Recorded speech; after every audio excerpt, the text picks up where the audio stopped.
할렐루야. 축복합니다. 오늘은 주님이 부활하신 날을 기념하는 부활절입니다. 그러나 우리가 아까도 말씀드렸지만 예수 그리스도를 믿고 주님 앞에 모여의 삶을 우리가 드리고 믿고 나아갈 수 있는 것은 오직 이 부활의 신앙 때문에 그런 것입니다. 이 때문에 이 부활의 신앙만큼은 여러분에서 그 어떤 것도 우선순위에서 밀리지 않기를 저는 축복합니다. 부활, 이걸 붙들어야 돼요. 십자가까지는 붙들었어요. 죄는 사였어요. 근데 생명이 없다. 이거 너무 슬픈 겁니다. 부활이 완성입니다. 부활을 여러분 믿으시길 축복합니다. 부활은 그만큼 중요합니다. 그렇기 때문에 예수 그리스도는 필히 틀림없이 또 기어이 사셔야만 했던 것입니다. 여러분, 그 부활이 오늘 여러분 안에 생명으로, 새 생명으로 가득한 줄 믿습니다. 그러므로 복음서에서 예수님의 부활을 다루지 않는 곳은 한 군데도 없습니다. 공관복음인 마태, 마가, 누가는 물론이요, 제4복음서인 요한복음에서도 동일하게 예수님의 십자가와 부활을 기록하고 있는 거예요. 복음서는 이 십자가와 부활 때문에 기록하고 있다 해도 과언이 아닌 것입니다. 하지만 사복음서의 내용이 조금씩 다릅니다. 등장인물도 좀 다르고 상황도 조금씩 달라요. 왜 다를까요? 제가 공관복음은 어떻다고 했어요? 똑같은 관점에서 본다고 했지만, 그러나 이 하나님의 말씀은 우리가 복음서를 뭐하러 똑같은 걸 4개씩이나 주셨겠어요? 우리의 얼굴도 뒷모습도 있고 옆모습도 있고 앞모습도 있잖아요. 이걸 다 할 때 그 사람 그러죠. 뒷모습 보니까 앞에 보니까 아니었어, 이럴 수도 있단 말이에요. 비유하자면, 그래서 하나님께서는 우리에게 사복음서를 주셔서 복음을 입체적으로 우리의 삶으로 체험하면서 알 수 있도록 하나님께서 배려를 하신 거예요. 그렇지만 거기서 공이 똑같은 얘기는 뭐냐? 바로 예수 그리스도가 사흘 만에 다시 부활하셨다. 그것은 바로 성경을 응하게 하기 위함이고 예수님의 약속을 그대로 실현시켰다는 것입니다. 마가복음에 보면 뭐라고 나옵니까? 인자가 많은 고난을 받고 장로들과 대제사장들과 서기관들에게 버림받아요. 죽임을 당하고 며칠 만에? 사흘 만에 살아나야 할 것을 비로소 그들에게 가르치시되.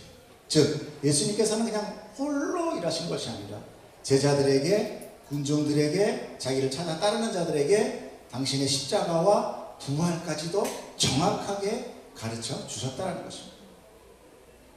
이렇게 정확하게 배움을 받은 제자들의 모습들이 어떠했을까? 그리고 또 성경을 통해서 보게 되는 것이죠. 그러므로 이 십자가의 사건과 부활은 모두 하나님의 계획 안에 있었다는 것입니다. 여러분, 이 세상의 역사, 이것을 영어로 뭐라고 한다고 했어요? His story라고 했어요. His story, 그냥 그의 이야기다. His story다. 누구의 스토리겠습니까? 하나님의 이야기예요. 이 온 세상의 주인 단 한 분, 오직 하나님 한 분이십니다. 아멘이십니까? 그렇기 때문에 이 누가복음에 보면 뭐라고 하냐? 때가 이름에 예수께서 사도들과 함께 앉으사 이르시되 내가 고난받기 전에 너희와 함께 유월절 만찬을 먹기를 원하노라. 앞에 뭐예요? 때가 이름에. 다 분명한 때가 있었다는 것입니다.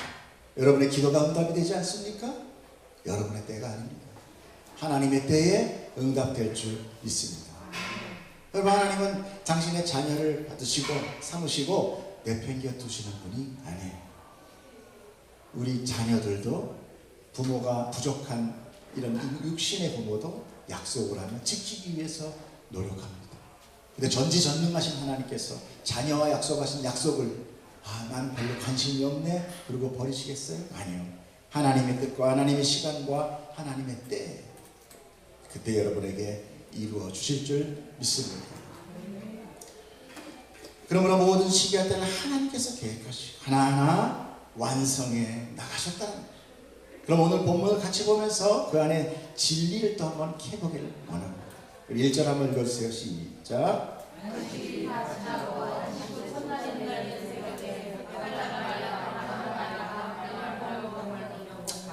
네, 여기서 우리가 궁금점을 갖는 것은 예수님 분명히 3일 전에 십자가에 돌아가시고 동굴에 부자 요한이 이렇게 해놓은 그 동굴에서 장사를 지냈습니다. 그런데 왜 새벽에 막달라 마리아와 다른 마리아, 즉 예수님과 제자들을 섬겨주던 그 무리들, 특히 여자들이 왜 그 사이는 아무렇지 않다가 갑자기 3일 후에 새벽부터 부지런을 떨면서 와서 이렇게 무덤으로 다가왔을까? 그것은 분명한 이유가 있겠죠? 유대인에게는요 6월절이라는 축제가 있습니다. 이 6월절은 하루가 물론 6월절이지만 그 6월절 기간이라 해서 일주일 동안을 축제 기간으로 해서 유대인들이 그때 함께 먹고 마시며 누룩 없는 빵을 먹고 즐깁니다. 그리고 마지막 날 안식일이 있어요. 그 안식일을 큰 날이다 그래가지고 아주 거룩하게 여겨서 뭐 자기들이 부정한 거라든지 뭐 이렇게 약간 병자라든지 아니면 뭐 이렇게 뭐 특히 죽은 자, 무덤가 이런 데는 절대 가지 않았어요. 자기가 부정해지는 거를 막기 위했던 거죠. 그래서 예수님을 따르던 그 여인들도 이 규례에 묶여 있었기 때문에 안식일이 지나고 그리고 그 다음날 이제 모든 것이 끝나고 그 다음 새벽에 예수님께 무덤으로 갔다는 것이죠. 그럼 여인들이 왜 예수님의 무덤에 가려고 했을까? 뭐라고 하는지 우리가 다른 복음서 병행 구절을 보면서 우리가 한번 알아봤으면 좋겠어요. 마가복음을 한번 읽겠습니다. 시작. 안식일이 지남에 막달라 마리아와 야고보 어머니 마리아와 또 살로메가 가서 예수께 바르기 위하여 향품을 사다 두었다가 안식 후 첫날 매우 일찍이 해 돋을 때 그 무덤으로 갔다. 예수님의 어머니와 여인들은 예수님의 시신에 뭘 하러 가는 거냐? 향품 바르기 위해 갔다라는 거예요. 이것은 바로 장례를 드리기 위한 절차예요. 그러니까 그때 너무너무 저녁 때 십자가 내리자마자 예수님 바로 그냥 이렇게 돌무덤에 묻었기 때문에 이렇게 뭐 디테일하게 그런 장례 절차를 못 밟았던 거죠. 특별히 유대 장례는요 시신에게 향품을 발라줘서 부패도 막고 또 벌레들이나 이런 것들로부터 막아주는 역할을 했어요. 썩는 걸 좀 더디게 하는 그 향품이 바로 여러분 우리 성경에서 자주 보는 유향과 몰약이었다라는 것도 참 아이러니하지 않을 수 없습니다. 왜냐하면 요한복음에 보면은 읽어보세요. 일찍이 예수께 찾아왔던 니고데모도 몰약과 침향, 이 향품이에요. 섞은 것을 100리터라고 엄청나게 큰 겁니다. 가지고 온지라 예수의 시체를 가져다가 어떻게? 유대인의 장례법대로 그렇죠. 그 향품과 함께 세마포로 썼더라. 그 여자들은 지금 마리아들은 예수님의 부활을 보러 온 것이 아니라 장례를 하러 왔다는 거예요. 그런데 참 더 놀라운 것이 예수님 태어날 때 누가 와서 경배를 했습니까? 동방에 있는 동방박사, 그렇죠? 동방박사들이 와서 예수님의 탄생을 경배하면서 선물을 줍니다. 한번 읽어보세요. 여기 지금 마태복음인데 제가 안 들어갔네. 제가 읽어드릴게요. 그 집에 들어가 아기와 그의 어머니 마리아가 함께 있는 것을 보고 엎드려 아기께 경배하고 보배합을 열어 황금과 유향과 몰약을 예물로 드렸다. 즉 동방박사가 예수께 드린 이 선물은 다름 아니라 뭐였어요? 장례용품을 드렸다. 여러분 아기가 태어났는데 장례용품 선물하면은 그 엄마가 기분 좋을까 안 좋을까? 이제 막 태어났는데 붕대, 영할 옷 이런 거 가지고 왔어. 안 쫓겨나는 게 다행이야, 그죠? 근데 그랬다는 거예요. 이 사건을 통해서 예수님은 뭐하러 오신 분이다? 죽으러 오셨다. 이미 예수님의 탄생부터 성경은 일관성 있게 이 아들은 너희를 위하여 죽기 위해 이 땅에 왔다라는 것을 우리에게 계속 알려주고 있었던 거예요. 그렇다면은 우리가 조금 더 질문했듯이 막달라 마리아나 다른 마리아 그 여인들 얼마나 예수님을 잘 섬기고 제자들을 섬기면서 자기의 가진 모든 것들을 바치면서 이렇게 섬겼다고 나오죠. 그들이 예수님의 가르침도 받았단 말입니다. 내가 사흘 만에 부활하리라 그런 얘기 다 가르침도 받았음에도 불구하고 새벽에 찾아간 것은 부활하신 예수님을 기쁘게 맞이하기 위한 것도 아니라 바로 장사드리러 갔다는 것입니다. 즉 이들이 부활을 믿지 않고 있었다라는 것을 우리는 성경을 통해서 깨닫게 되는 거죠. 여러분, 성경은 하나님의 사랑의 러브레터라고 합니다. 그런데 정작 우리가 그 사랑의 대상인, 우리를 보고 뭐라고 그래요? 교회를 보고 신부라고 그러잖아요. 예수님의 신부. 이 러브레터를 받는 신부는 예수님에게 전혀 관심이 없다는 거예요. 이 처절한 성경을 읽으면서 예수님의 그 외사랑, 하나님의 그 짝사랑을 여러분 경험하십니까?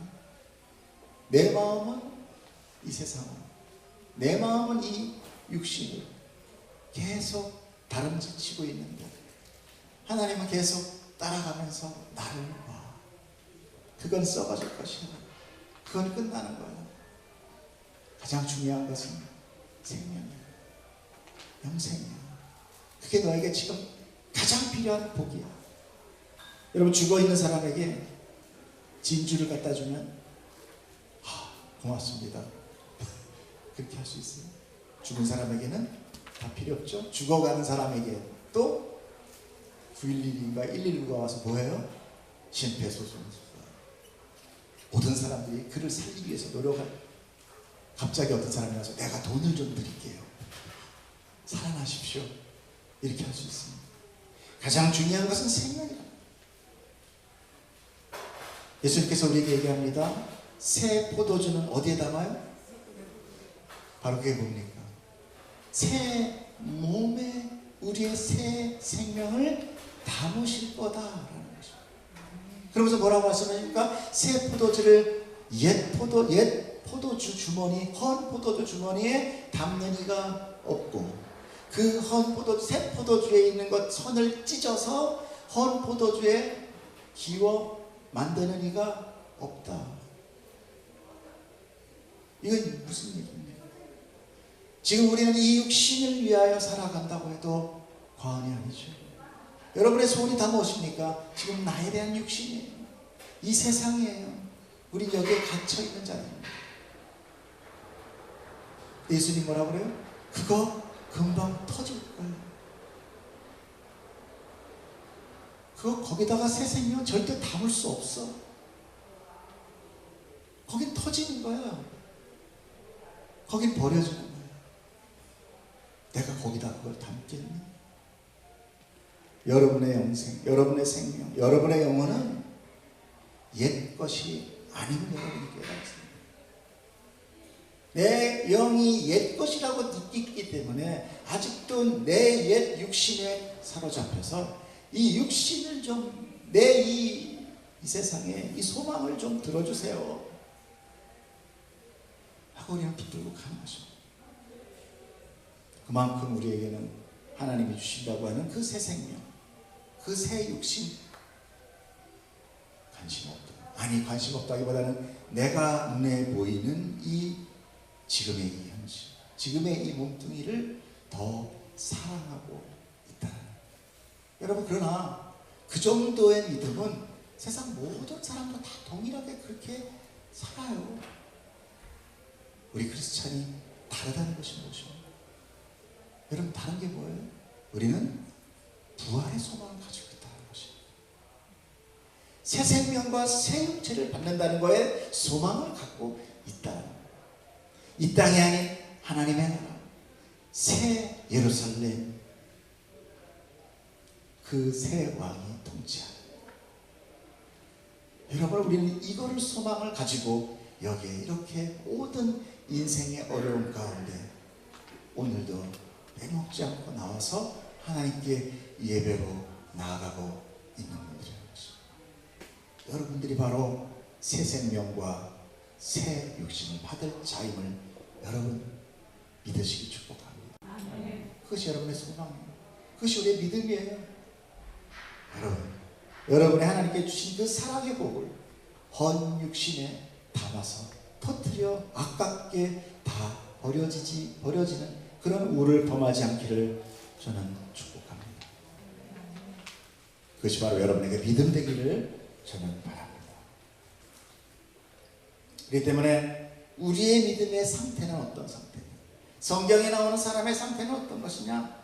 아무리 예수 그리스도가 이야기하고 성경을 통해서 십자가와 부활을 배웠지만 실제로는 믿지 못하는 존재였다.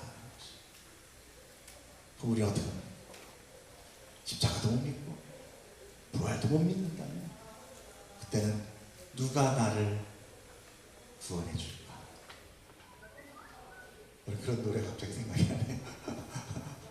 누가 나를 구원해 줄까? 바로 하나님의 은혜라는 것입니다. 아까 우리가 찬양하면서 뭐라고 했습니까? 예수 하나님의 완전한 사랑. 예수 하나님의 은혜.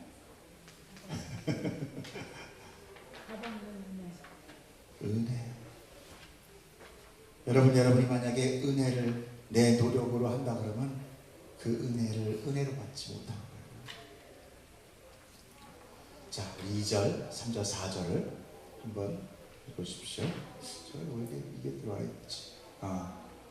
요걸 제가 빼뜨렸네. 그래서 우리가 앞서 배웠던 여인이 향유 옥합을 깨고 예수님의 발에 부은 것, 그것도 역시 예수님의 장례를. 그래서 예수님께서 그것은 내 장례를 위함이다 라고 말씀하셨던 것입니다. 제가 지금 이게 앞에가 빼먹었네요. 자, 2절부터 4절까지 읽었어요. 시작.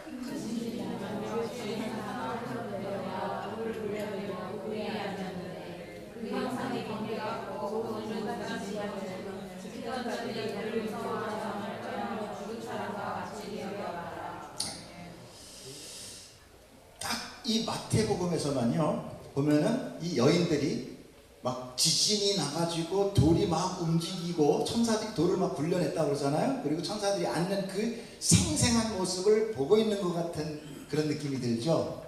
근데 나머지 복음서는 어떻게 해요? 이미 가보니까 빈 무덤이었고, 그리고 나 천사가 앉아 있어서 여기 안 계셔 라고 얘기하신다고 그래요. 그래서 제가 이거를 이상하다, 왜 여기만 이렇게 현재형으로 돼 있지 하고 보니까 현재형이 아니더라고요.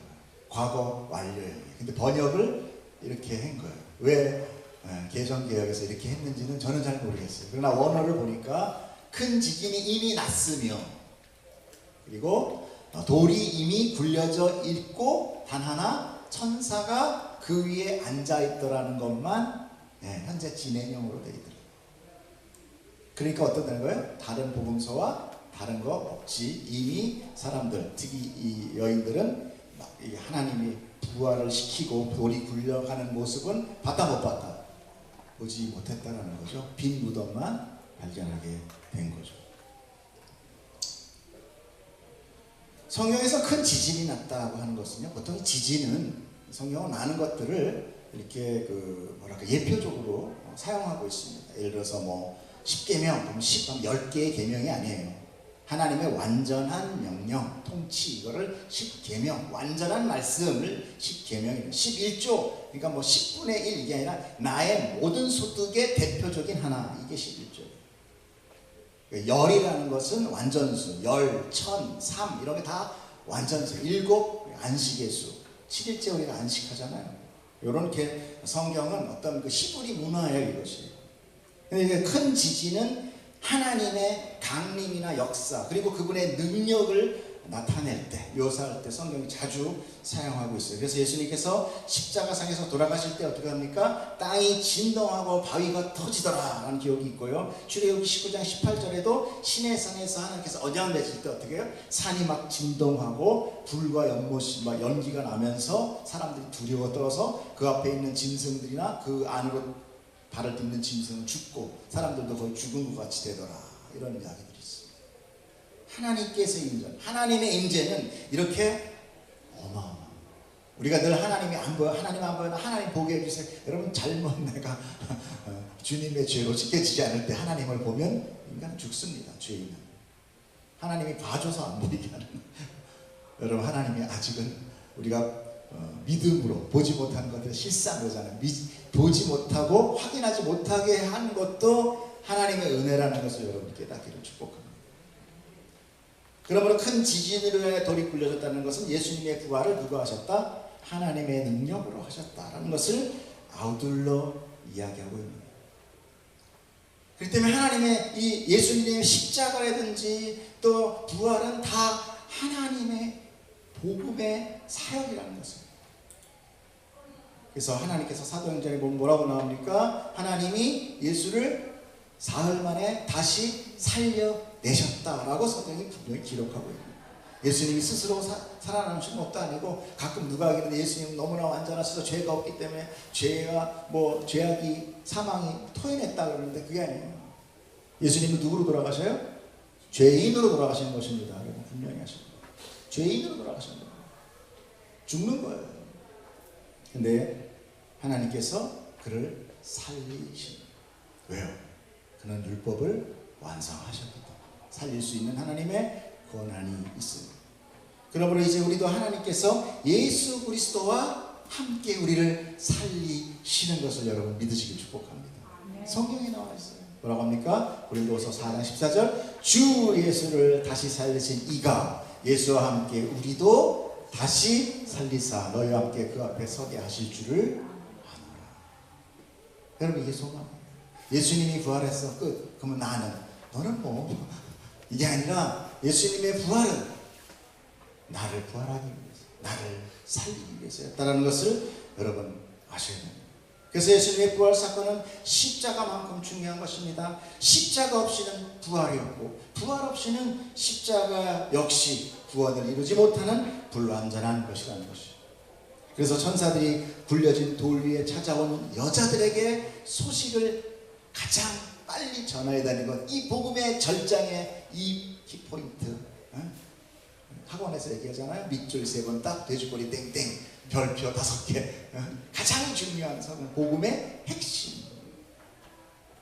여러분 천사는 하나님의 전달자예요. 하나님의 영광, 하나님의 말씀을 붙들고 전달하는 자예요. 그렇기 때문에 천사에게 하나님의 영광이 있습니다. 사실 우리에게도 영광이 있어요. 그래서 우리가 영광, 하나님 영광 받아주세요가 아니라 내가 하나님의 영광의 빛을 반사합니다. 하나님의 영광을 위하여 내가 반사. 내 삶이 하나님의 영광이 되는 거예요. 여러분 자녀를 보면 아버지 어때요? 기뻐요? 안 기뻐요? 가끔 안 기쁜 집도 있어. 보면 흐뭇한 거예요. 나거든. 그게 나거든. 가끔 말 안 들어서 그렇지. 나예요. 그래서 좋은 거예요. 영광. 그 아이가 상 받으면 내가 좋은 거예요. 영광이. 그리고 천사는 영적인 존재다. 하나님의 전달자이므로 여기 나오는 모든 것들이 어떻겠습니까? 막 번개가 났다라든지 빛이 났다든지 또 사람들이 막 이렇게 죽은 것 같이 되는 것은 바로 하나님의 영광 때문이지 천사 때문에 그런 건 아니에요.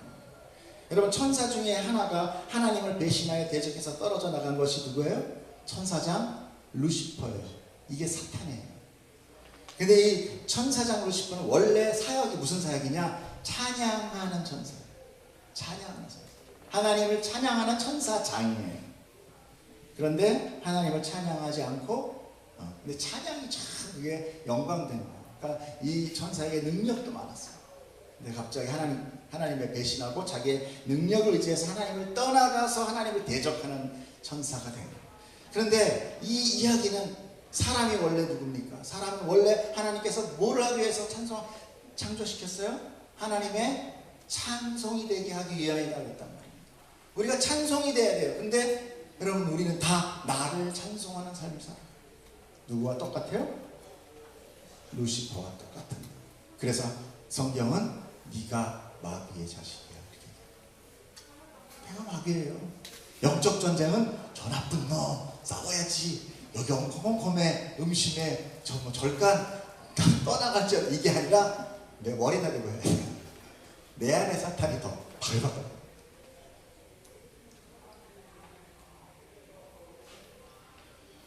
그래서 구원이란 자기를 찬송하던 자가 누구를 다시 찬송하게 되는 거예요? 하나님을 찬송하는 자로 바뀌는 것, 이걸 구원이라고. 천사는 하나님의 전달자이므로 바로 하나님의 영광, 또 하나님의 능력으로, 하나님의 빛으로 나아갔던 것입니다. 자, 5절부터 7절까지 읽어주세요. 시작. 천사가 여자들에게 말하여 이르되 너희는 무서워하지 말라.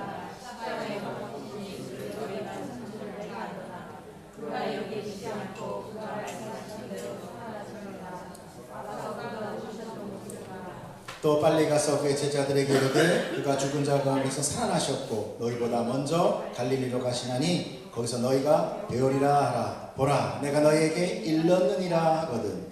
드디어 여자들은 천사가 전한 소식을 듣게 되고 빈 무덤을 발견하게 됩니다. 주님은 부활하신 후에 갈릴리로 가신다고 해요. 갈릴리는 어디입니까? 예수님이 최초의 사역을 시작했던 곳이고 제자들을 부른 곳이에요. 여러분, 바로 우리가 하나님을 만난 그 첫 자리예요. 여러분, 오늘 부활의 날은요, 내가 하나님을 만난 그 첫 자리에서 하나님이 나를 만나시는 것이에요. 여러분, 그 첫사랑을 혹시 기억을 잊어버리신 건 아니십니까? 그 만남의 기쁨 잃지 않으시고 예수님이 그 자리에서 기다리는 것을 여러분 깨닫기를 축복합니다. 우리는요, 기도를 엄청 해요. 그리고 하나님 들어주면 그 다음에 냉큼 갈아타요. 그런 걸 너무너무 많이 보니까 기도하기가 싫어져. 하나님, 목사님, 이거 기도해주세요. 저거 기도해주세요. 나 잘되게 기도해주세요. 기도해주면 그거 소원 들어준 거기가 있어. 예배에 없어. 부활절인데도 안 보여. 이걸 기도해줘야 되나 말아야 되나 지금 갈등이 생깁니다. 여러분, 제발 목사가 시험 들지 않게 해주시길 바랍니다. 또한 갈릴리는 이방 지역이에요. 이스라엘 옆에 바로 붙은 이방 지역. 그러므로 신학자들은 뭐예요? 예수님의 부활과 그 십자가는 이제 이방으로, 온 세상 땅 끝으로 전파될 것이다를 내포하고 있는 것이다. 근데 우리가 마지막으로 한 가지 궁금한 것만 보고 넘어갔으면 좋겠습니다. 왜 예수님 곁에는 여자들이 항상 있었고, 십자가에서 여자들만 있었잖아. 제자들은 어땠습니까? 다 도망갔어요. 그죠? 여자들만 있었고, 또 오늘 무덤가에도 누가들이 있어요? 여자들이 있는데 그 여자 이름이 다 뭐예요? 왜 이렇게 마리아만 많아? 마리아, 마리아, 글쎄 마리아, 그러게 마리아, 이러면서 막 달라 마리아, 막 주란 마리아 이러면서 다 마리아만 있어요. 여러분, 그래서 마리아는 이게 무슨 뜻이 있냐? 분명한 하나님의 뜻. 또한 그런 게 있잖아요. 왜 예수님의 부활을, 왜 천사는 여자들에게 제일 먼저 전하는? 여러분, 여자는요, 아까도 얘기했잖아요. 예수님은 신랑이잖아요, 교회. 여자는 신부. 그러니까 예수님은 자기 신부를 위하여 이 땅에 오시고 돌아가신 거예요. 그때 가장 누구한테 먼저 전해줘야 돼요? 자기 부활을. 옆집 아저씨, 자기 신부한테 가장 먼저 전해요. 근데 그 신부 이름이 마리아라는 거예요. 헬라어로 마리아는 마리암 또는 미리암이라고 해요. 여러분, 미리암을 많이 들어봤죠? 누구예요? 모세의 누나. 예, 모세와 아론의 누나가 미리암이에요. 그래서 구약의 히브리 원어를 보면 미리암은 미르얌이라고 해서 미르얌을 뭐라고 얘기하냐면, 번역하면 불순종하다, 쓰다, 이런 의미가 있어요. 성경에서 미리암은 모세와 아론의 누이면서 출애굽 후에 모세와 아론의 권위에 대항을 합니다. 그죠? 그래서 예수 하나님이 분노해서 그 미리암에게 뭐라고 줘요? 문둥병을 주죠. 하얗게 문둥병이 돼서 진 밖에서 살게 해요. 이 성경의 인물은요, 그 특성을 따라 짓게 돼요. 그래서 그 이름을 보면 이 사람의 인생이 어떻구나를 알 수 있어요. 그 미리암에서 파생된 단어가 바로 이 괴로워하다, 쓴맛, 이런 마라라는 거예요. 마라라는 단어. 마라는 출애굽기에 나오는 물가의 이름이기도 한데 한번 보십시오. 읽어볼게요. 모세가 홍해에서 이스라엘을 인도하여 그들이 나와서 수르 광야로 들어가서 거기서 사흘길을, 타일도 사흘길이 나오죠. 그죠? 3일 길을 걸어나 물을 얻지 못하고 마라에 이르렀더니 그곳에 물이 써서 마시지 못하겠으므로 그 이름을 마라라 하였다. 그러니까 사흘길을 걸었는데 물이 생겼어요. 물을 먹으려 했더니 못 먹는 물이야. 그러면 살아요? 죽어요? 죽는다는 얘기예요. 홍해를 건너온 사람들이 그 사흘 만에 죽게 된다는 것은 바로 예수 그리스도 십자가 앞에 사흘 동안 부활하기 바로 직전에 그 죽음의 상태를 얘기하는 거예요. 그런데 출애굽기 15장 25절에 보면 뭐라고 나오면 하나님께서 모세가 막 부르짖어요. 어떻게 합니까? 우리 다 죽게 생겼어요. 그랬더니 하나님이 또 나무 하나를 가리키더니 그 물에다가 그 나무를 던져라. 그러면 그 물이 달게 되라. 단단하게 설탕물 된다는 것이 아니라 못 먹는 물, 그 독에 있는 물이 먹을 수 있게 된다라는 것을 알게. 그래서 바로 이 쓴 물이란 예수님을 따르는 이 마리아들을 얘기해요. 그러니까 이 마리아라는 쓴 물, 우리가 쓴 물이잖아요. 아까도 그랬잖아요. 누가 믿어? 부활도 못 믿어, 십자가도 못 믿어. 맨날 안다고 하지만 내 삶을 따라가, 내 육신만 따라가는 나, 이게 바로 마라인 나예요. 이 마리아예요. 그 예수님의 신부는 다 이 쓴 물인 마리아가 오늘 예수님의 십자가로 인하여 단물로 변하는 사건을 오늘 이 부활 사건을 통해서 하나님께서 특별히 성경을 통해서 다시 한번 리마인드 시켜주는 거예요. 너희가 이제 예수 그리스도 십자가로 인하여 또 부활로 인하여 너희는 이제 죽을 그런 백성이 아니라 이 마라가 단물 되듯이 하나님께서 네 예수의 십자가를 통해서 너희들을 살릴 거다라는 것을 예표합니다.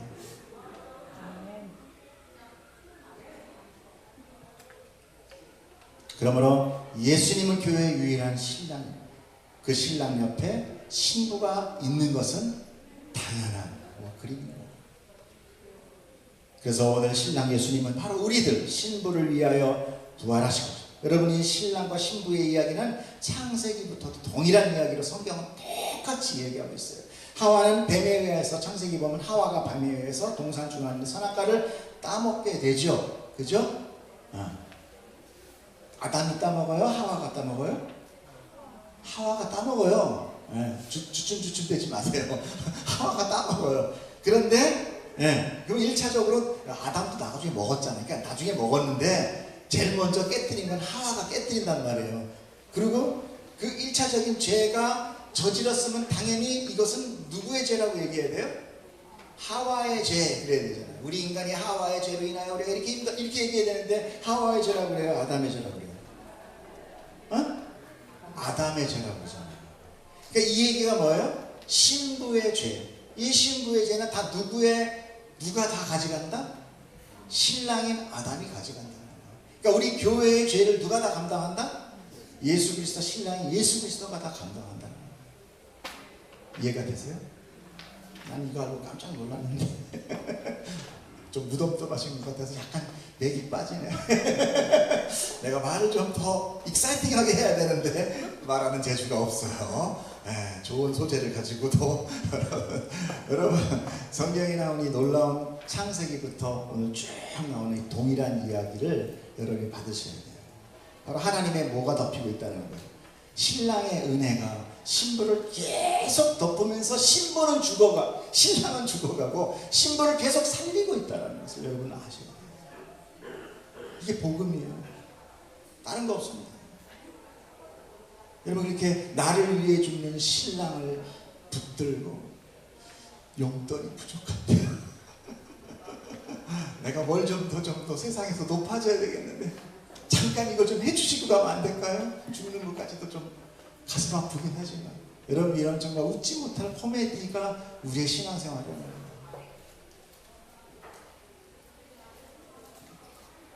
이렇게 예수님은 신부를 위해 죽고 또 신부를 위하여 부활하셨고, 그럼에도 불구하고 그 신부는 오늘 신랑의 부활을 전혀 알지 못하고 단지 신랑을 위하여 염을 해주고 향품을 바르기 위해 오늘도 나아가는 모습. 그럼에도 불구하고 하나님께서는 그 신부들에게 가장 먼저 부활의 기쁨의 소식을 전해주고, 그리고 그 신부가 제자들에게 달려갑니다. 예수 그리스도가 살아났습니다. 당신의 스승, 우리의 스승이 살아나셨습니다. 빨리 기뻐하시면서 무덤가로 가봅시다. 그때 제자들이 한 말이 뭡니까? 헛소리하고 있네. 제 얘기가 아니에요. 성경에 나옵니다. 뭐라고 그래요? 누가복음 24장 11절 시작. 사도들은 그들의 말이 허탄한 듯이 들려 믿지 아니하고. 여러분 성경을 고급스럽게 읽으니까 이게 잘 몸에 안 닿는 거예요. 우리의 언어로 바꾸면 웃기는 소리 하고 앉았네. 저 같은 미쳤나? 이렇게까지 단상에서 얘기하면 저 목사가 왜 저래? 그렇지. 여러분 그렇게 읽어야 여러분 성경이 확 닿는 거예요. 우리 인간은 여러분 하나님의 이 모든 구원의 계획 가운데 우리가 할 수 있는 것은 아무것도 없습니다. 그냥 우리는 불가능한 존재, 죄인으로 있을 때 하나님의 그 크신 사랑과 은혜가, 값없는 은혜가 우리를 덮어서 당신의 사랑으로 이끌어 신부 만드시는 여러분 이 은혜를 받는 자가 그 자가 찬송을 하는 것입니다. 그 자가 영광을 돌리는 거예요. 그 자가 나의 인생의 어떤 상황 가운데서도 어떤 상황 속에서도 하나님만 찬송하는 자로 나아가게 되는 거죠. 여러분 그들이 바로 여러분들입니다. 여러분 그것을 믿으시는 자들에게 축복하고 오늘 이 부활의 날 정말 하나님 예수 그리스도의 부활에 여러분 기쁨으로 참여하는 자 되기를 축복합니다. 기도하겠습니다. 사랑의 하나님 아버지 감사합니다. 우리가 무엇이 간데 우리는 아무것도 할 수 없는 자들인데 주님께서 우리를 사랑하사 그 거저주시는 은혜로 덮어서 우리의 그 더러운 모습들 다 희게 하셔서 우리 주님 대신 고통받고 다시 소망 갖게 하시니 하나님 감사합니다. 우리가 한평생 이 신앙생활 동안 이 믿음 잃지 않게 하시고 이 믿음 놓지 않게 하시고 온전히 한 믿음으로 주님의 사랑, 그 신랑의 사랑 배반하지 않고 나아가는 저희 되게 하여 주시옵소서. 감사하며 예수님 이름으로 기도드렸사옵나이다. 아멘. 예.